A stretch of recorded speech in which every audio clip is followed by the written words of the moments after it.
Hello friends, operation research के lecture number 10 में आपका स्वागत है।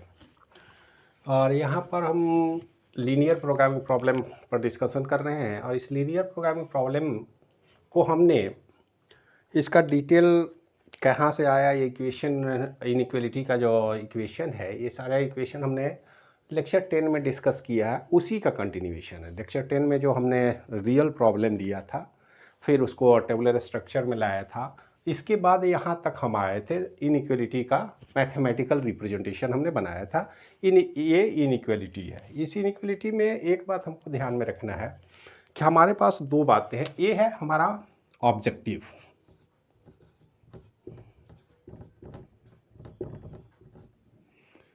ये हमारा ऑब्जेक्टिव है। ऑब्जेक्टिव क्या है? Profit maximisation. प्रॉफिट मैक्सिमाइजेशन यहाँ पर x1 और x2 जो है, इसको बोलते हैं हम लोग डिसीजन वेरिएबल। क्योंकि हमारा प्रॉफिट किस बात पर, ये कांस्टेंट वैल्यू पर तो चेंज होगा नहीं। हमारा जब जो ऑब्जेक्टिव है वो फुलफिल किस पर होता रहा है, जो x1 और x2 के डिसीजन पर, उसके वैल्यू पर डिपेंडेंट है। इसलिए इसको हम लोग डिसीजन वेरिएबल बोलेंगे। x1 और x2 हमारे पास डिसीजन वेरिएबल है। इस डिसीजन वेरिएबल में एक बात तो स्पष्ट है कि x1 और x2 दोनों ही डिसीजन वेरिएबल का वैल्यू या तो जीरो होगा या इससे बड़ा होगा। मतलब ये नॉन निगेटिव टाइप का वेरिएबल है। ये इसका वैल्यू कभी भी निगेटिव नहीं होगा। स्वाभाविक है कि प्रोडक्शन की अगर हम बात करें तो प्रोडक्शन निगेटिव में तो नहीं हो सकता, या तो जीरो होगा या कुछ न कुछ प्रोडक्शन होगा। तो जब प्रोडक्शन हम बढ़ाएंगे तो जीरो से ऊपर की ओर जाएगा। तो ये जो डिसीजन वेरिएबल है, ये प्रोडक्शन को डिफाइन कर रहे हैं। और प्रोडक्शन का हमारा जो कांस्टेंट है, इसका ये इनइक्वलिटी हमारे सामने है। सबसे पहले इस इनइक्वलिटी को अगर गौर से हम देखें, अगर x1 और x2 को हम जीरो रखें तो स्वाभाविक है कि x1 x2 को अगर जीरो कर देंगे तो हमारा पूरा वैल्यू ही जीरो हो जाएगा। तो इस प्रॉब्लम का सॉल्यूशन हमें ढूंढना है। और इस प्रॉब्लम का सॉल्यूशन कहाँ से आएगा? सबसे पहले देखिए, हम टेबुलर स्ट्रक्चर हमने बना रखा है, इसको ज़रा फुलफिल करें। यहाँ प्रोडक्ट 1 है, प्रोडक्ट 2 है।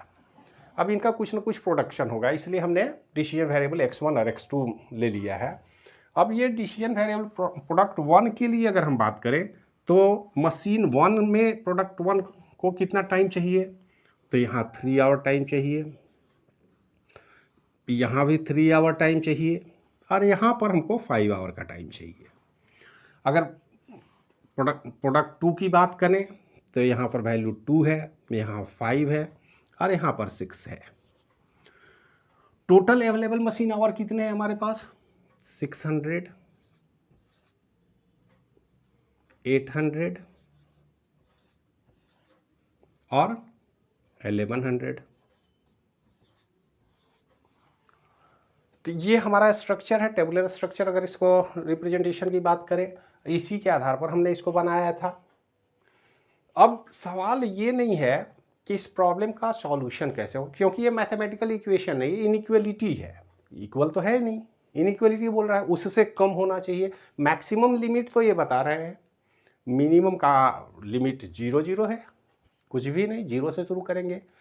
अगर दो हमारे पास डिसीजन वेरिएबल हों और हमें इस प्रॉब्लम का सॉल्यूशन चाहिए, तो सबसे आसान तरीका है ग्राफिकल मेथड की हम बात करेंगे। ग्राफिकल एनालिसिस करेंगे, ग्राफिकल एनालिसिस करेंगे और हम इसके अपर लिमिट को पता करने की कोशिश करेंगे कि कहाँ तक जा सकता है, कितना हम मैक्सिमम प्रोडक्शन कर सकते हैं कि हमारा ऑब्जेक्टिव मीट हो। ऑब्जेक्टिव जो रिक्वायरमेंट है हमारा मैक्सिमाइज करना है।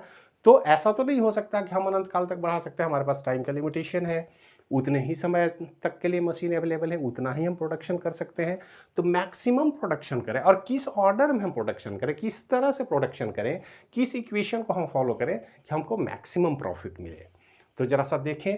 देखिए, सबसे पहले ग्राफिकल अगर सॉल्यूशन की बात होती है तो ग्राफिक्स में तो हम आसानी से समझते हैं कि हम एक ग्राफ बनाने की कोशिश करेंगे, और ये ग्राफ में हमारा ये जो कोऑर्डिनेट है 0 0 होगा इनिशियल।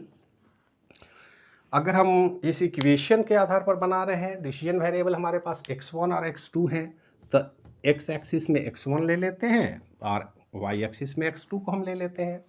और यदि 0 0 दोनों होंगे, इसका मतलब इनिशियल वैल्यू तो यहाँ पे हमारा पॉइंट कर रहा है, कुछ नहीं होगा तो 0 0 होगा, लेकिन 0 से ये बड़ा होगा, छोटा नहीं हो सकता है।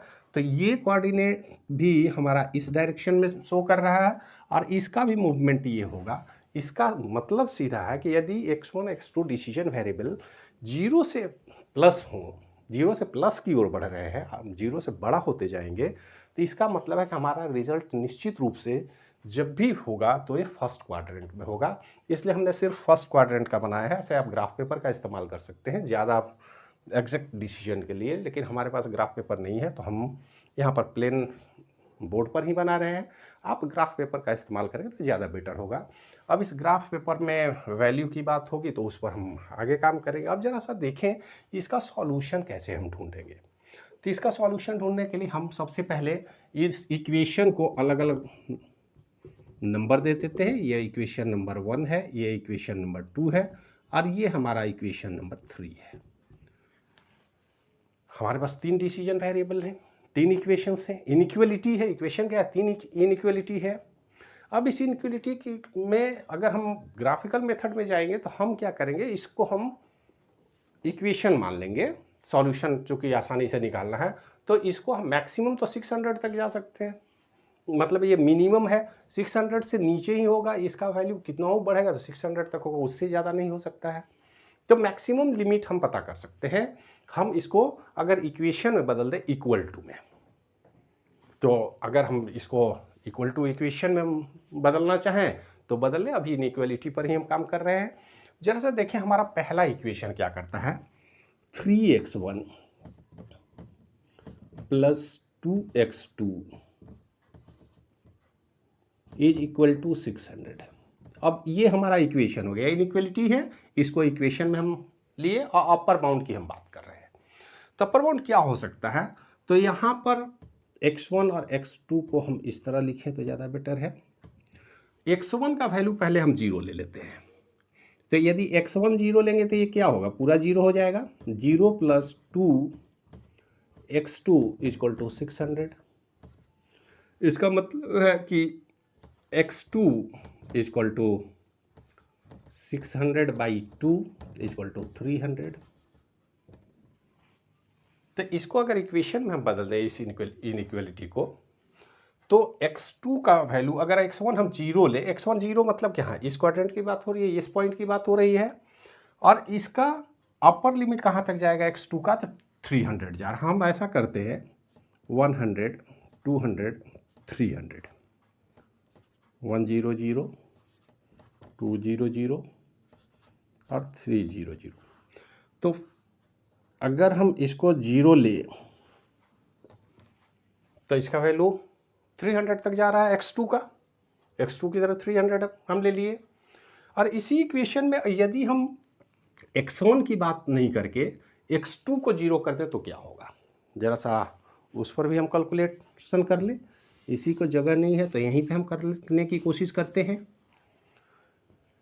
इस बार हम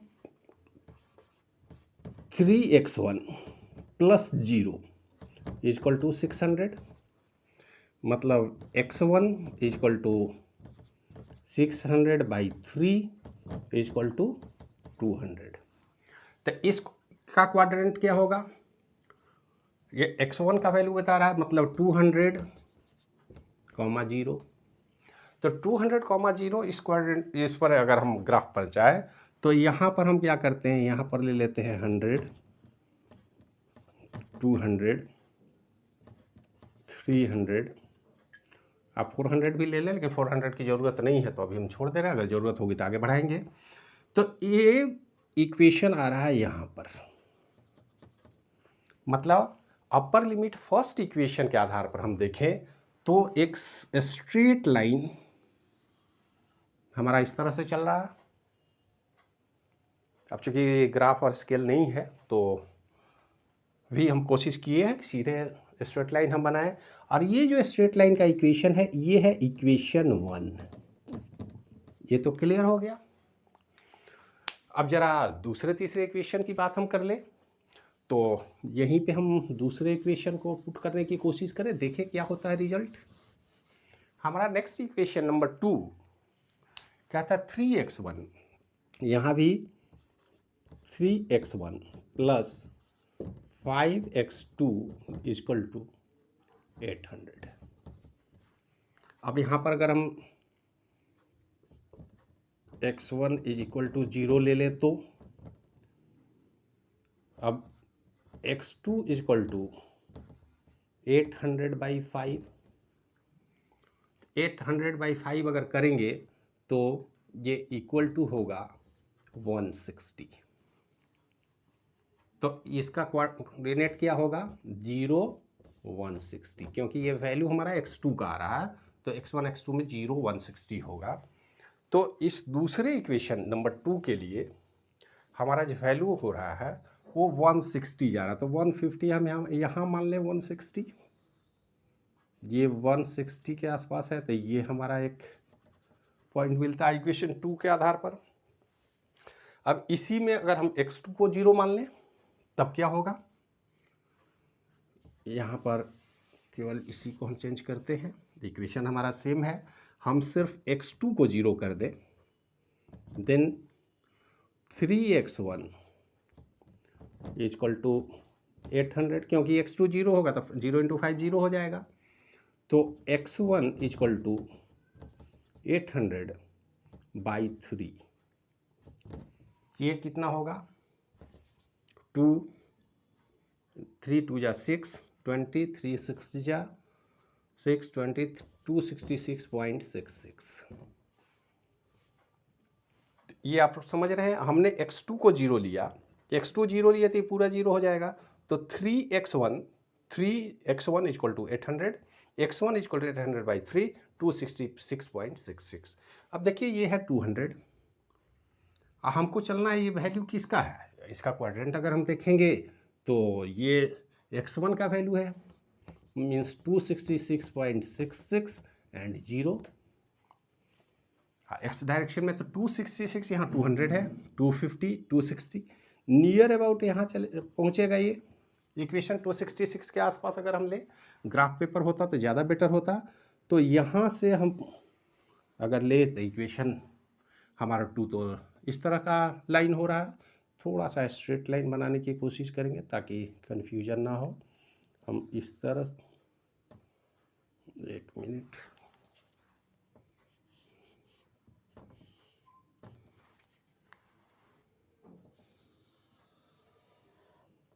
कुछ इस तरह का इक्वेशन बनेगा, स्ट्रेट लाइन होगा, और ये है हमारा इक्वेशन 2। तो इक्वेशन 2 की बाउंड्री भी हमको पता चल गई। अब जरा इक्वेशन 3 को हम देखें, इक्वेशन 3 क्या कहता है। इक्वेशन 3 को अगर हम देखें तो 5x1 plus 6x2, 5x1 plus 6x2 equal to 1100। अगर यहाँ हम x1 को 0 ले लें तो क्या होगा 6x2 equal to 1100, x2 equal to 1100/6। तो ये कितना होगा 6 1 जा 6 6 8 जा 48 2 6 3 जा 18.33। अब ये जो इक्वेशन है इसका कोऑर्डिनेट क्या होगा 0 183.33। इस कोऑर्डिनेट को भी जरा सा देखें अपने ग्राफ में, हम कहाँ आता है ये।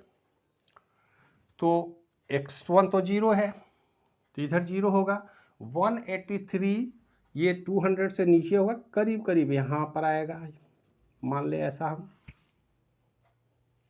और अगर यहाँ पर हम x2 का वैल्यू अगर 0 ले लें इसी इक्वेशन में तो क्या होगा, तो उसको भी हम निकाल लेते हैं।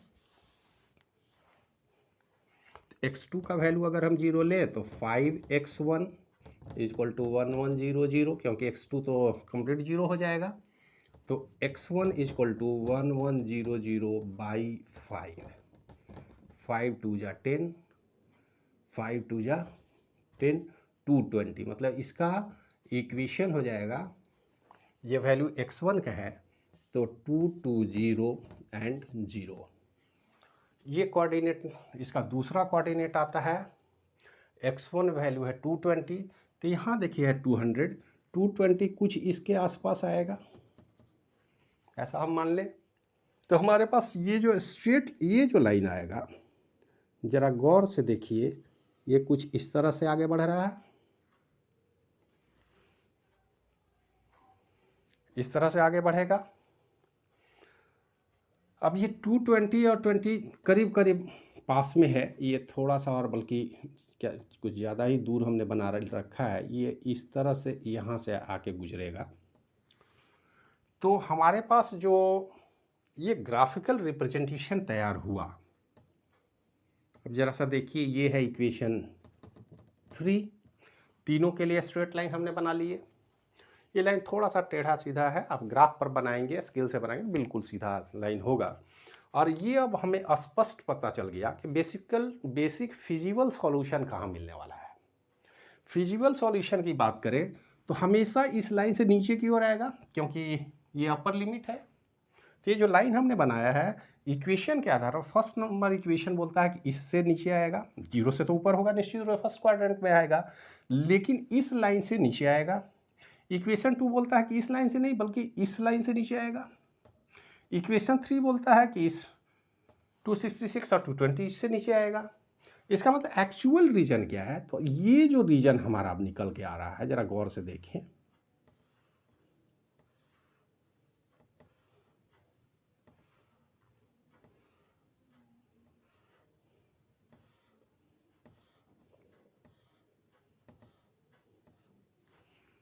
ये हमारा बेसिक फिजिबल रीजन हो गया।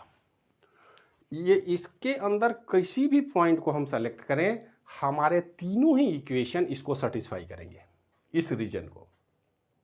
लेकिन समस्या अब हमको सेटिस्फैक्शन से नहीं है, हमें चाहिए ऑप्टिमम रिजल्ट। हम प्रॉफिट तो मैक्सिमाइज करने की बात कर रहे हैं, तो हर इक्वेशन में अलग अलग जो वैल्यू हैं उनके आधार पर हमको मैक्सिमाइजेशन ऑब्जेक्टिव फंक्शन निकालना है कि ठीक है, ये तो सारे रीजन हो गए जहाँ पर हमारा ये सेटिस्फाई करता है इनइक्वलिटी। और इस इनइक्वलिटी में जो डिसीजन वेरिएबल हैं और उनके जो ये जो कांस्टेंट हैं, जो सब्जेक्ट हमको दिए गए हैं, उसके आधार पर ये जो फील्ड है यही वो फिजिबल रीजन है जिसके अंदर हमारा रिजल्ट मिलेगा। लिमिट हमने बाउंड्री बना लिया, इस बाउंड्री के अंदर ही मिलेगा रिजल्ट। ये तो क्लियर हो गया। अब सवाल है कि कहाँ, क्योंकि हमारा ऑब्जेक्टिव सिर्फ फिजिबल रीजन नहीं खोजना है, हमारा ऑब्जेक्टिव तो है मैक्सिमाइज कहाँ मिलेगा, मैक्सिमम प्रॉफिट कब होगी, x1 और x2 के किस वैल्यू के लिए हम मैक्सिमम प्रॉफिट गेन कर सकते हैं। तो अब देखिए समस्या क्या है कि x1 और x2 का जो वैल्यू अभी हमने ग्राफ में बनाया है उसके आधार पर डिसीजन लेना होगा। तो x1 x2 के आधार पर अगर हम डिसीजन लेंगे तो अब जरा सा देखिए, z का वैल्यू हमें पता करना है, x1 का एक निश्चित वैल्यू हमने निकाल लिया है, x2 का वैल्यू निकाला है according to equation, first equation, second equation, third equation. और उसके बाद z का वैल्यू हम निकालेंगे, जो हमारा इक्वेशन है 30x1 प्लस 40x2, ये हमारा इक्वेशन है। तो इसको आप अलग कर लेंगे, हमने थोड़ा सा जगह कम है तो सटा दिया है। अब इसके आधार पर जरा सा देखें इक्वेशन फर्स्ट क्या बोलता है। फर्स्ट इक्वेशन हमारा यही है, इसमें बोलता है कि x1 का वैल्यू क्या होगा 200, x2 का वैल्यू 300, यही तो इक्वेशन हमारा है 300 200। तो इसमें z का वैल्यू अगर हम निकालना होगा तो फर्स्ट इक्वेशन से क्या होगा हमारा z का वैल्यू, क्योंकि अब देखिए ये जो हम निकाल रहे हैं वो मैक्सिमम फिजिबल रीजन के लिए निकाल रहे हैं। एक बात ध्यान में रखिएगा, हमको इस इक्वेशन से बहुत मतलब नहीं है, अभी हमारे इक्वेशन को सेटिस्फाई कौन सा पॉइंट कर रहा है। तो देखिए अगर हम बात करें तो ये है हमारा पहला पॉइंट, दूसरा पॉइंट यहाँ है, तीसरा हमारा यहाँ आ रहा है, चौथा हमारा यहाँ आ रहा है। इसको नाम आप दे सकते हैं, इसको ए दे दे, ये बी दे दे, इसको सी दे दे और डी दे दे।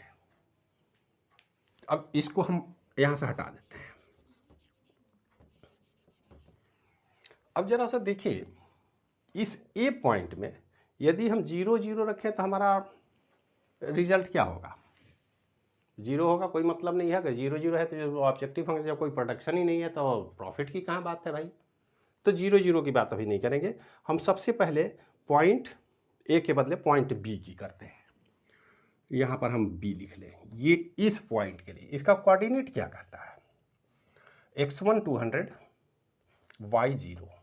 तो x1 का वैल्यू हम लिए 200, y का वैल्यू हमने लिया 0। z का वैल्यू क्या होगा 30x1 प्लस 0। तो इसका इक्वेशन को अगर हम सोल्व करेंगे 200 से तो ये कितना हो जाएगा, 3 2 जा 6, 2000। हम यहीं पे लिख लेते हैं 2000। यहाँ पर z का वैल्यू है 2000। कब, जब हम x1 को 200 इस पॉइंट के लिए बात कर रहे हैं। अब इसके बाद c की बात हम करें जरा। c इक्वेशन नंबर 2 और 3 का क्रॉस पॉइंट है।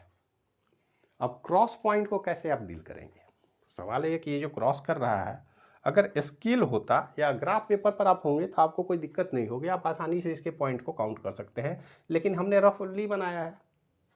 हो सकता है एग्जामिनेशन में आपके पास ग्राफ पेपर ना हो, रफली आप बनाएंगे तब कैसे। अगर ग्राफ पेपर होता तो हम इमीडिएट उसका वैल्यू लिख लेते।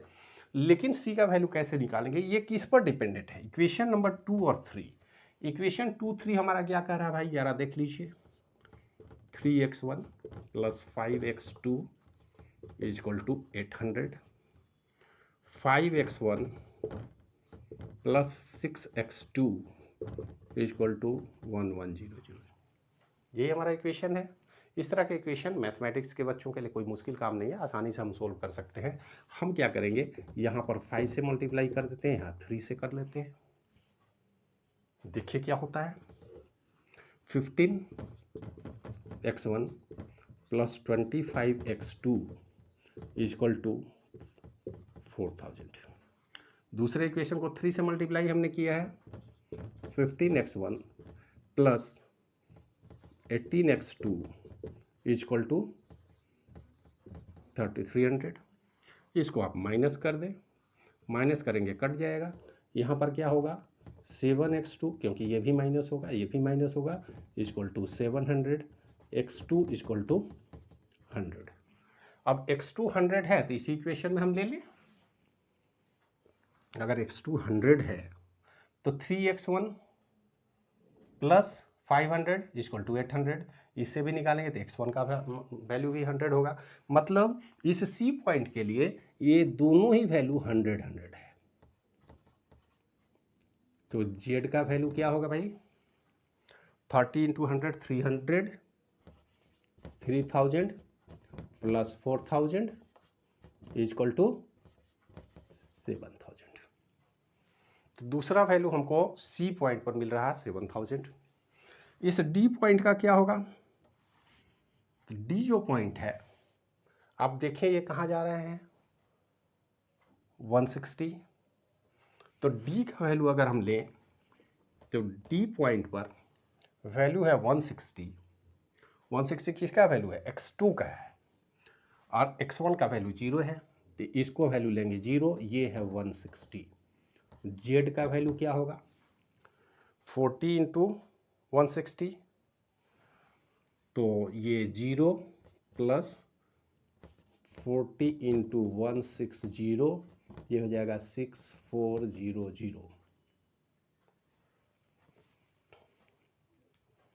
अब देखिए हमारे पास 3 रिजल्ट आ गए। ये हो गया 7000, इसमें प्रॉफिट हो रहा है 6400। अब आप इसको, चूँकि प्रॉफिट हमको मैक्सिमाइज करना है तो मैक्सिमम ABCD एक में तो 0 ही है, उसमें तो कुछ करना नहीं है। तो हमारा ऑप्टिमम रिजल्ट क्या होगा,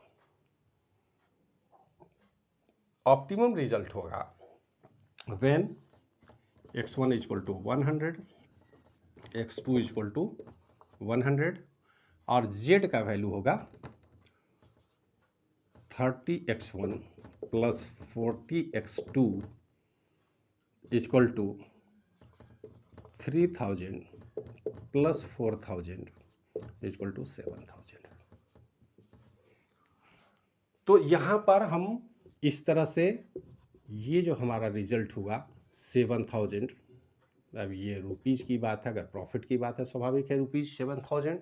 तो हमारा ऑप्टिमम रिजल्ट जो ऑब्जेक्टिव फंक्शन है वो बताता है कि आप दोनों ही मशीन में जो डिसीजन वेरिएबल है उनको 100 के पास रखें, आपको मैक्सिमम प्रॉफिट होगा। और ये इनइक्वालिटी का बेस्ट सॉल्यूशन, हमारे ऑप्टिमाइज सॉल्यूशन आप बोल सकते हैं। तो ये ऑप्टिमाइज सॉल्यूशन है, बेस्ट सॉल्यूशन है कि हमारा जेड का वैल्यू होगा 7000। तो हम आशा रखते हैं कि इससे एक बेसिक कॉन्सेप्ट मिलेगा। इस तरह के किसी भी प्रॉब्लम को आप ग्राफिकल मेथड से आसानी से सॉल्व कर सकते हैं।